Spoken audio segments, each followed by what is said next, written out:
Vous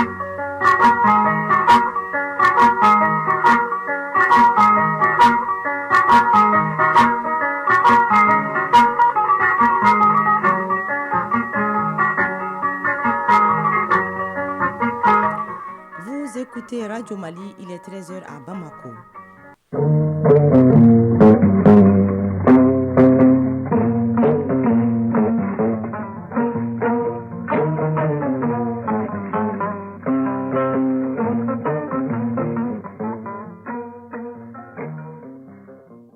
Le journal Tenemba Mounikata.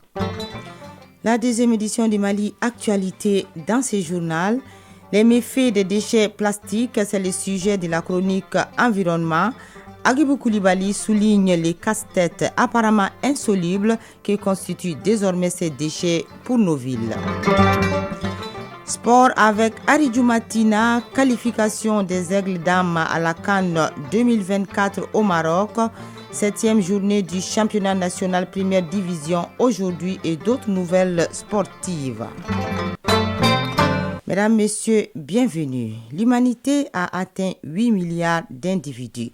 L'information a été donnée par l'UNFPA qui a présenté hier son rapport annuel 2023 sur la population. Le rapport met l'accent sur la situation des droits des femmes et des filles dans les domaines de la santé et de la reproduction. L'organisation onusienne a salué les efforts du gouvernement malien en matière de protection des droits humains. Awa Ditma Kamara. Le rapport 2023 de l'UNFPA fait ressortir un chiffre de 8 milliards. Oui, le monde a franchi le cap de 8 milliards d'individus. Une démographie galopante qui soulève des débats autour de la surpopulation, la justice sexuelle et reproductive. Le dit rapport est lancé devant le gouvernement et les partenaires techniques. Une présentation suivie de débats de compréhension. Intitulé « 8 milliards d'humains, un horizon infini de possibilités, défendre les droits et la liberté de choix ». Yves Sansaret, représentant pays de l'UNFPA au Mali. La question que le rapport global se pose, 8 milliards de personnes au monde, est-ce que c'est trop, est-ce que c'est pas assez, qu'est-ce que ça veut dire ? En fait, c'est la même question qu'on peut se poser pour les 23,4 millions de Maliennes et de Maliens.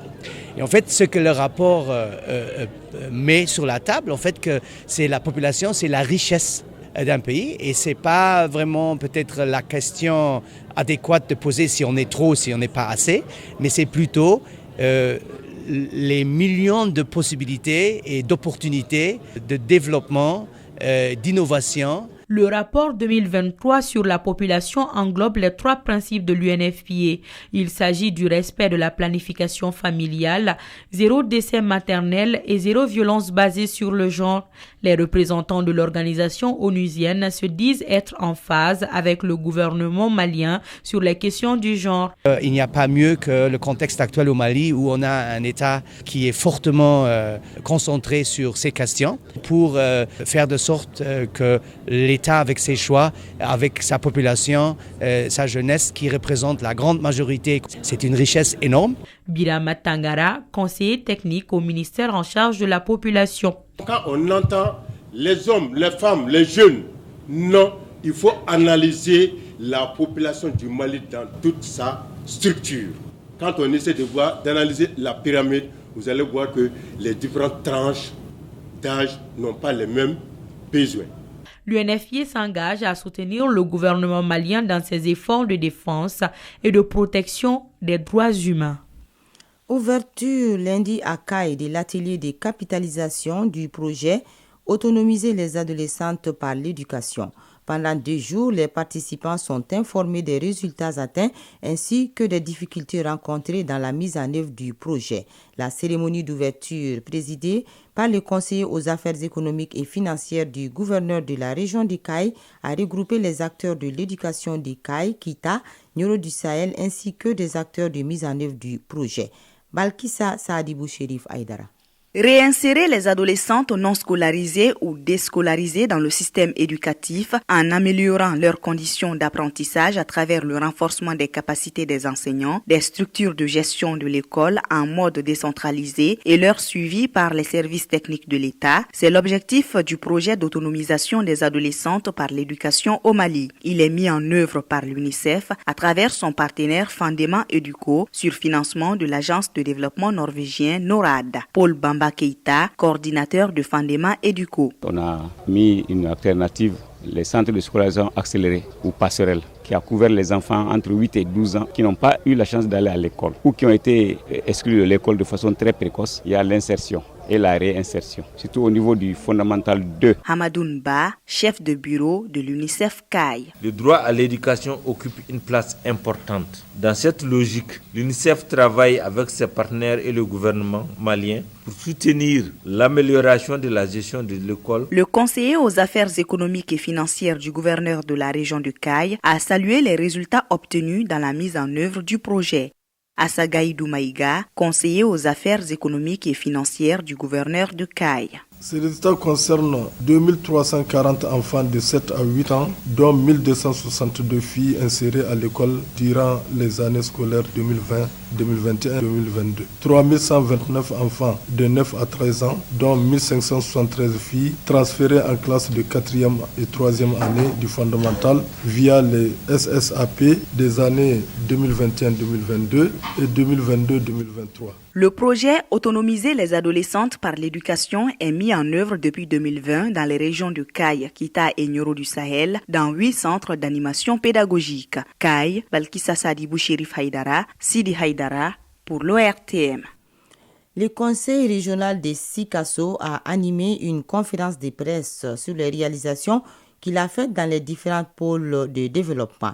Il ressort des échanges que la structure a beaucoup investi pour le développement de l'ancienne région de Sikasso avec l'accompagnement des partenaires techniques et financiers. À la fin des échanges, les conférenciers ont effectué une visite de terrain pour s'imprégner de l'évolution de certains chantiers. Brima Kouni. Certains responsables du conseil régional de Sikasso échangent avec les hommes de médias dans la capitale de l'Or Blanc sur les réalisations du conseil régional dans les 3 pôles de développement, à savoir Sikasso, Bougouni et Koutiala. Abdoulaye Tunkara, chargé de communication du conseil régional de Sikasso. Nous avons parlé de la vision du schéma régional d'aménagement du territoire pour la période 2010-2035 et du plan stratégique de développement de la région de Sikasso, des bilans du conseil régional durant les 4 dernières années. Justement, en matière d'investissement du conseil régional de Sikasso, les 4 dernières années sont marquées par des aménagements hydro-agricoles, des appuis au centre de santé de référence, l'aménagement de pistes rurales et bien d'autres réalisations. Ces actions de développement ont été menées grâce aux efforts du conseil régional et ses partenaires techniques et financiers, parmi lesquels la coopération danoise à travers l'Agence pour le développement international appelée DANINDA. Baba Diabati, point focal de l'Agence danoise pour le développement international. Le matériel de centre de santé qui a été acquis avec l'appui de la coopération danoise, tous les centres de santé de référence, que ce soit à Kadiolo, Bougouni, Yanfoula, Kolandiaba, également les addictions d'eau qui sont réalisées. Après la conférence de presse, le conseil régional de Sikasso a effectué avec les hommes de médias une visite pour s'imprégner de l'état d'évolution de certains de ces chantiers. Il s'agit notamment de la construction du nouveau siège du conseil régional de Koutiala et d'un bâtiment au sein du CCRF. Koutiala, Brehima Kone pour l'ORTM. 13h08, actualité sur le continent. Après le Niger et le Mali, le vice-ministre de la Défense russe Yunus Bek Yevkourov est en Libye. Cette visite a pour but de renforcer la coopération et les partenariats entre ces 2 pays. Les discussions sont en cours sur la présence militaire russe en Libye et l'instauration d'une base navale russe à Tobrouk dans l'est du pays. En RDC, le président candidat Félix Tshisekedi s'est rendu aujourd'hui à Likasi. Il était hier à Lumumbashi. Ses déplacements internes rentrent dans le cadre de sa campagne électorale. L'élection est prévue le 20 décembre prochain. Actuellement, Actuellement, 22 candidats sont en course pour le fauteuil présidentiel. Le Premier ministre hongrois Viktor Orbán demande de retirer 2 décisions de l'ordre du jour du sommet de l'Union européenne prévu les 14 et 15 décembre prochains. Il s'agit de la négociation d'adhésion de l'Ukraine à l'Union européenne et le vote d'une aide financière pour l'Ukraine à hauteur de 32 milliards de francs CFA. Viktor Orbán a averti qu'il votera contre l'aide à l'Ukraine. Or, pour être adoptées, les décisions des 27 doivent être prises à l'unanimité. Après 14 ans de prison, la Cour constitutionnelle a ordonné hier la libération de l'ancien président péruvien Alberto Fujimori à l'âge de 85 ans. Depuis l'année dernière, il souffrait de plusieurs maladies selon la juridiction, mais la Cour interaméricaine avait ordonné qu'il reste en prison. Les familles des victimes ont aussitôt manifesté leur mécontentement contre la nouvelle décision de relax.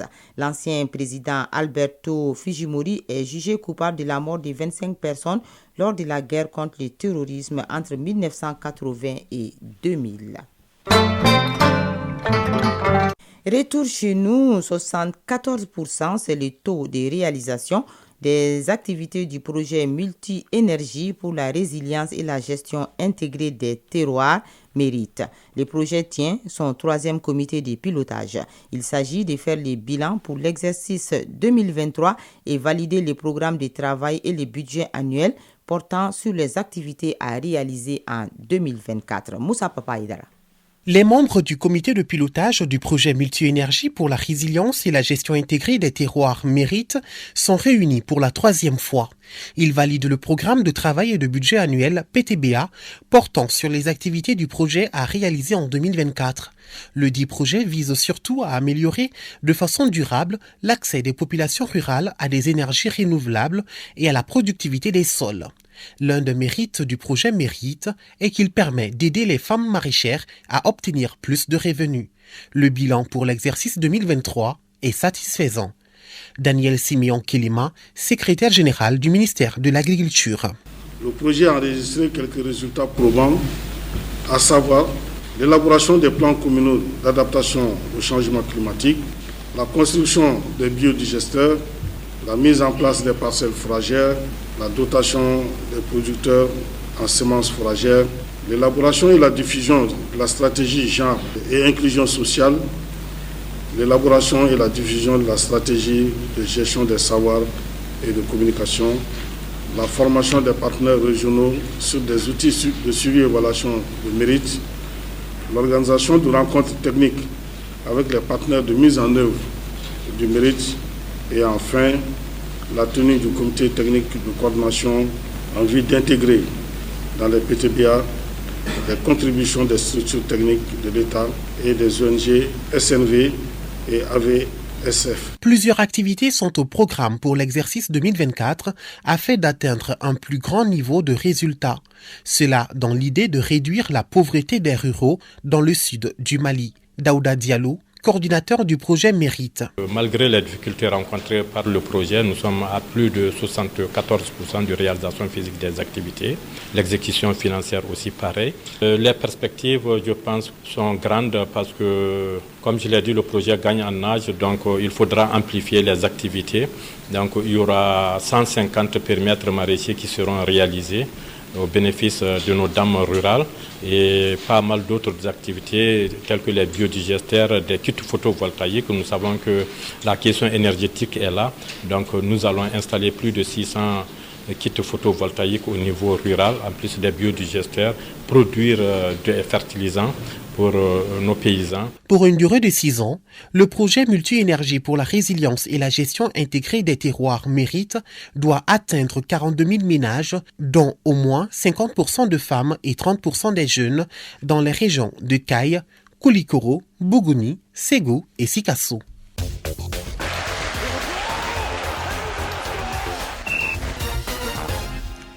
Nous ouvrons la page sport de cette édition. Bonjour Aldjumatina. Bonjour Tenamba Monikata. Foot féminin, les Aigles dames se sont qualifiés hier pour la CAN 2024 prévue au Maroc.